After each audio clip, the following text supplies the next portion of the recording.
Good Monday morning, YouTube. This is the One Great Ajax coming at you with another couple of pepper reviews. Today we got two pods to check out. First off, we have the extremely prolific, citrusy sweet Fatalii. This is a cornerstone of every chili head's pepper palette. What it does very well. It's very citrusy, very sweet, and really hot to most people. It's just outside of the super hot range. I think most people consider a super hot to be above 500,000 Scoville, and this tops out around 400,000. So it's a bit hotter than your average habanero. There's a couple habaneros out there that get a little hotter than this, such as the chocolate habanero, the red Savina habanero, both of which I've eaten on the channel before. I've eaten a ton of these Fataliis. I love them. They're delicious, but I've never eaten one on the channel for you. And it's getting kind of late in the season here in Virginia, so there was some bigger ones earlier in the season, but don't let the size fool you. Big things come in small packages. This is a great pepper right here. We're gonna follow that up with the Ghor-Pion. Now, the Ghor-Pion is a cross between the Butch T Trinidad Scorpion and a red ghost pepper. These are supposed to average around 1,000,000 Scoville, and they've got a very interesting flavor and a lot of heat. I did eat one of these fresh before, but only one. I don't remember exactly what they taste like, so that's going to be kind of fun. Let's go ahead and get right into it. Cut this Fatalii open. Pop the stem off. Didn't lose much on that one. Pop it in half and take a look inside and get a good whiff. See what kind of aromas we're dealing with.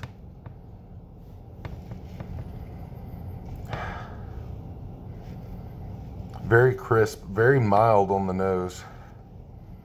You can smell a little bit of the capsaicin going on, but I would say that is a thin-walled pepper. Okay, not a whole lot of seeds going on in there. Not really a ton of placenta either, but nice and fresh and perfectly ripe. Not overripe, not underripe, just good to go.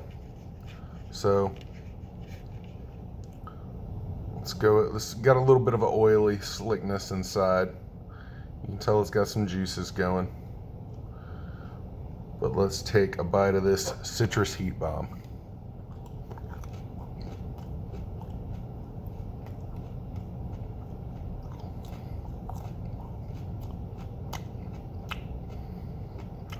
So citrusy and so sweet. Like, that is such a tasty pepper.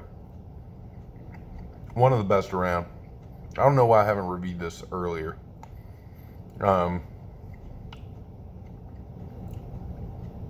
The heat is building up. Like I said, low on placenta. It's not a lot of that bitterness or perfuminess getting in the way of just that citrus sweet profile. Beautiful smooth pepper. Wonderful flavor. That would go good on just about any kind of protein I could think of. Chop it up into nice thin strips. Mix it with some pulled pork. Maybe throw some teriyaki sauce on there. You're good to go. Now, the heat level on that one. It's hot. It's heating on my tongue. It's, let's see, 400,000.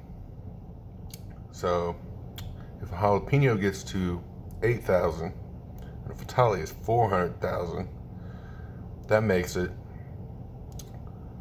15 billion times hotter than a jalapeno. No, I'm just playing. So, all right, if we went to 800,000, it would be 100 times hotter than a jalapeno, but it only goes to 400,000. So that makes it up to 50 times hotter than a jalapeno. So anywhere from about 20 to 50 times hotter than a jalapeno. Nice and warm. Definitely getting the blood flowing this morning. I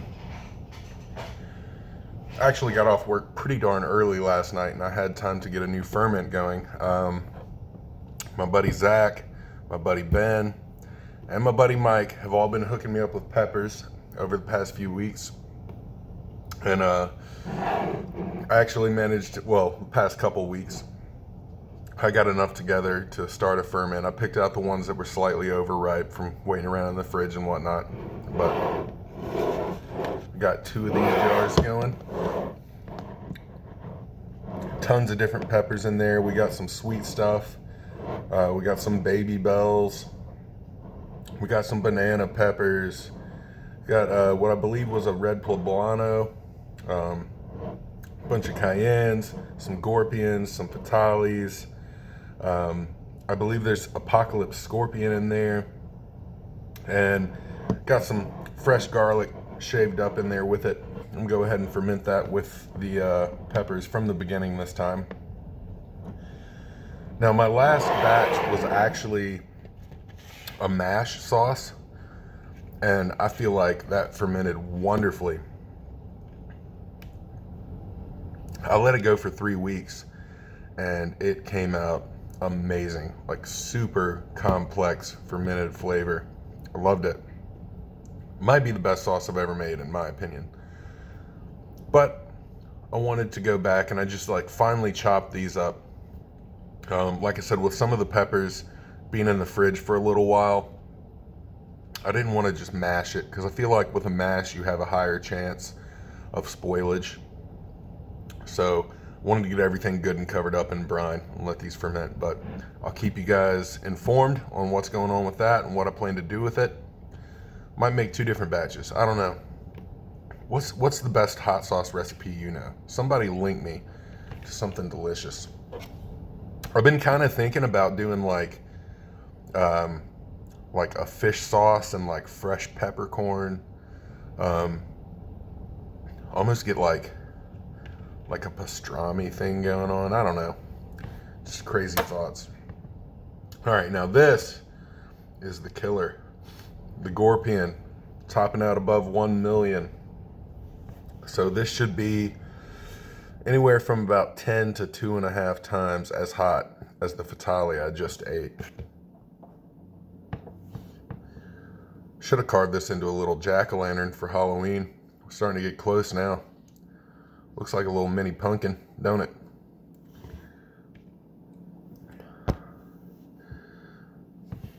All right, come on camera. Get this thing to refocus.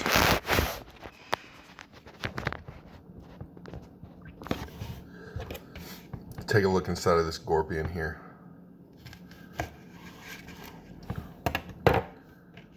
Okay. This is another thin-walled pepper. Wow, I just had, holy crap. This thing is dripping oil. I don't know if you can see it on the plate, but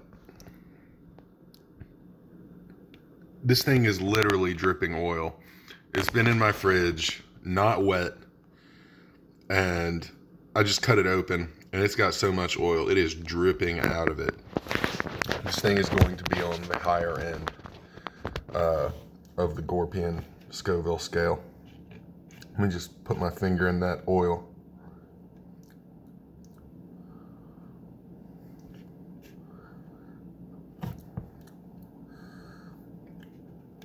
I've never seen that before. I don't know. I mean, it's hot. The liquid is hot, but it's not as hot as I thought straight up pepper oil would be.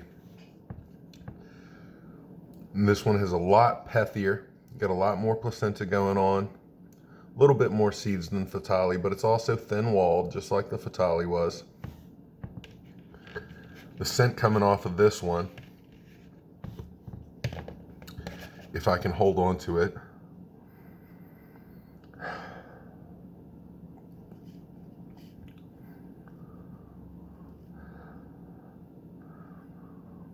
I want to say fruity, but it's like almost like a green fruity, like a pear or something like that. Another very mild smelling pepper.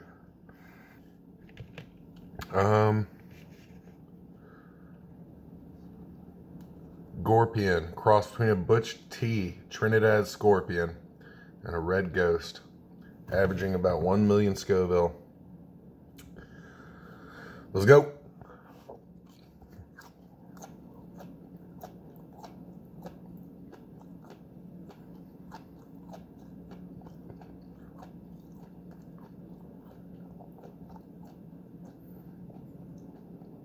Yeah, I would say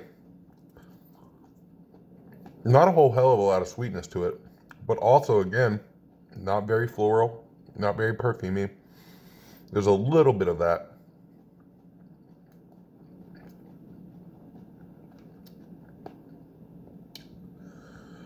That's actually a very mild flavored pod.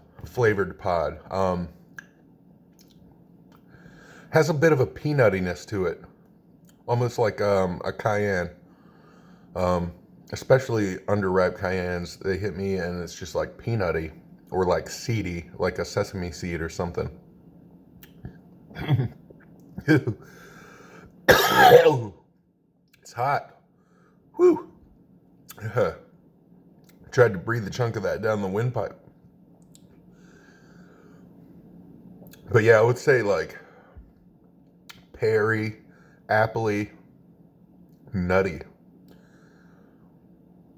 Another very interesting flavor, but very dry. Not a lot of sweetness to go to it. Not physically dry. The thing was super juicy and oily.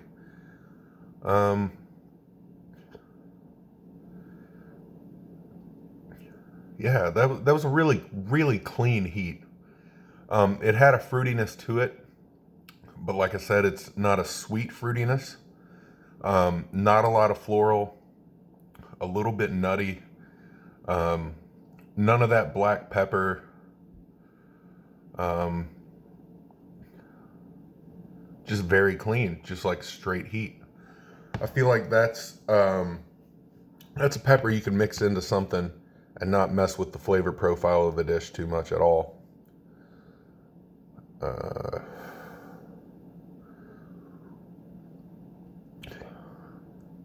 Nose is starting to run. Eyes are starting to water a bit.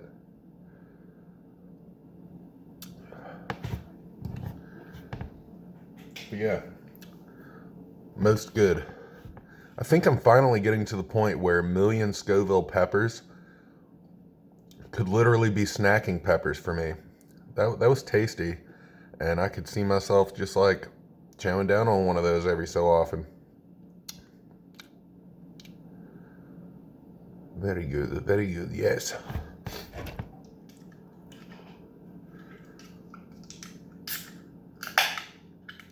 Well, I think that's going to be about it for today, YouTube. Thanks for checking in. Thanks for watching the video.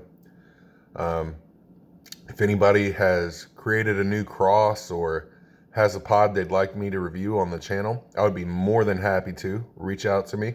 I can send you my email address and we can make it happen. Hit me up in the comments with new video ideas. I think I'm going to do something with sour soon. Sour or bitter. I'm definitely thinking of ordering Little Nitro, which is the world's hottest gummy bear. And I'm trying to track down what the world's sourest candy is. I want to like chase one of those with the other one. Do you know what the sourest candy in the world is? If you've had something that's crazy sour, hit me up and let me know what it is. I'm thinking of ordering umeboshi. I watched Rhett and Link of Good Mythical Morning eat umeboshi on their sour episode. We tried like 10 or 12 different sour things. And the umeboshi, which is like a fermented plum, which is like salted, and it's like crazy sour. It was the sourest thing anything they tasted. So I think I might like eat a Little Nitro and then eat the umeboshi behind it. But let me know what you think. All right, guys, have a good day. Thanks for checking in. Later.